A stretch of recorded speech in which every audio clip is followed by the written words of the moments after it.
So a story is told of a man who died. When he got to heaven, he saw a long line of men queuing up before a sign that says, "Men who have been dominated by their wives." He turned to the other side and saw another sign that says, "Men who have never been dominated by their wives." And then there was just one small, scrawny, skinny guy. The man was amazed. He went to the small, scrawny, skinny guy and says, "Hey, look at the line out there. Millions of men are queuing. How come you stand here before the sign, not dominated by my wife?" The man says, "I don't know. My wife told me to stand here." So today is the 33rd Sunday in Ordinary Time, and it is the second to the last Sunday of the liturgical year. This coming Sunday, we will be celebrating the Feast of Christ the King, our church's feast day, Christ the King Catholic Church. So after that, a new liturgical year will begin. Today's readings speak about the last things. They encourage us to prepare worthily for the day of the Lord, which could be a day of wrath or a day of grace for anyone, depending on one's personal response to God's love. So the first reading paints a beautiful picture of women. A worthy wife, the first reading says, is far beyond the price of pearls. For the Hebrews, a worthy wife refers to strength of character, that is, strength not to subjugate or control her husband, but rather something that is of beauty to God in being a wife, something about the heart that God longs for and delights in. She is hardworking, mainly for her family, but she also reaches out her hand to the poor and extends her arms to the needy. The psalm likens the wife to a fruitful vine, a compliment to a man who fears the Lord.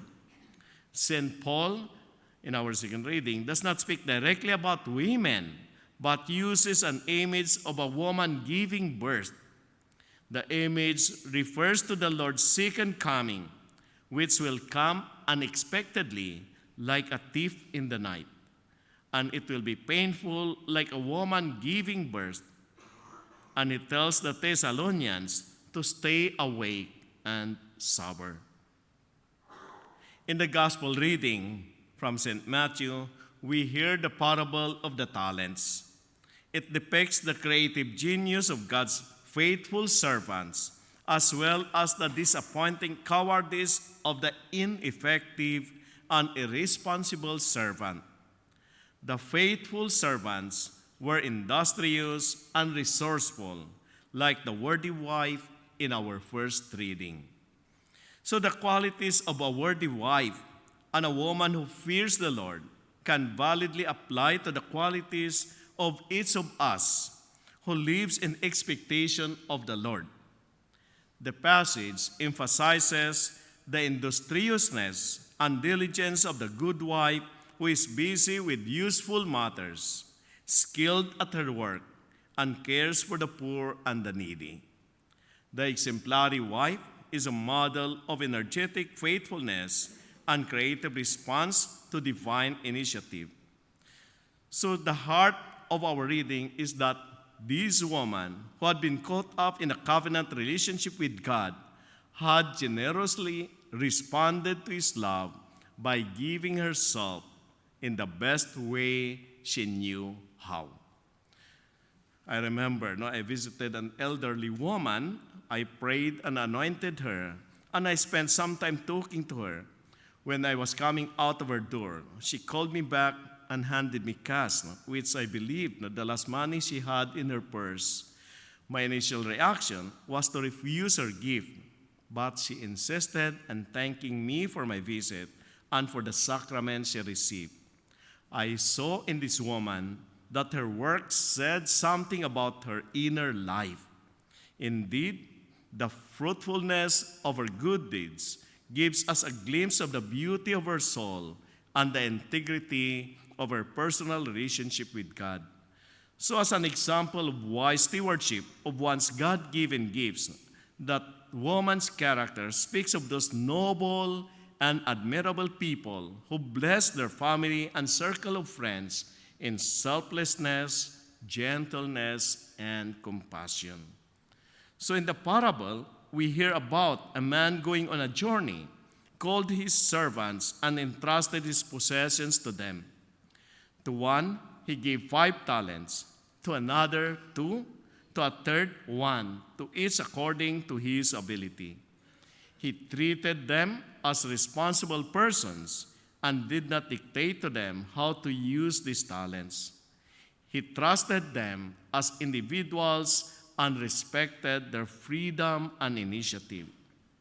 The master then departs, and immediately the first 2 servants go off at once and trade with their talents. The third servant, on the other hand, digs a hole on the ground and buries his 1 talent.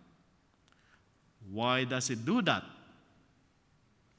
Because he's afraid that he's going to lose it if he trades with it. He must have reasoned like this: well, those with more talents can afford to take a risk. If they lost a talent, they could make it up later. But me, I have only 1 talent. If I lose it, end of story. So I better play it safe and just take care of it. He chooses the most cautious and less risky course of action available to him. So many of us in the church, maybe like this third servant, because we do not see ourselves as possessing outstanding gifts and talents, we conclude that there's nothing that we can do and bury them under the ground. Let us ask ourselves how we are using our particular gifts and talents in a creative way in the service of our church community and the wider society to advance the interest of God's kingdom. Essentially, this means the works of love, as the scene of the final judgment upon Christ's return makes it clear. Let us be prepared for the day of the judgment, when Christ the Lord takes account of the talents we have been so generously blessed with, and eagerly look forward to hear him say to each of us, "Come, share your master's joy."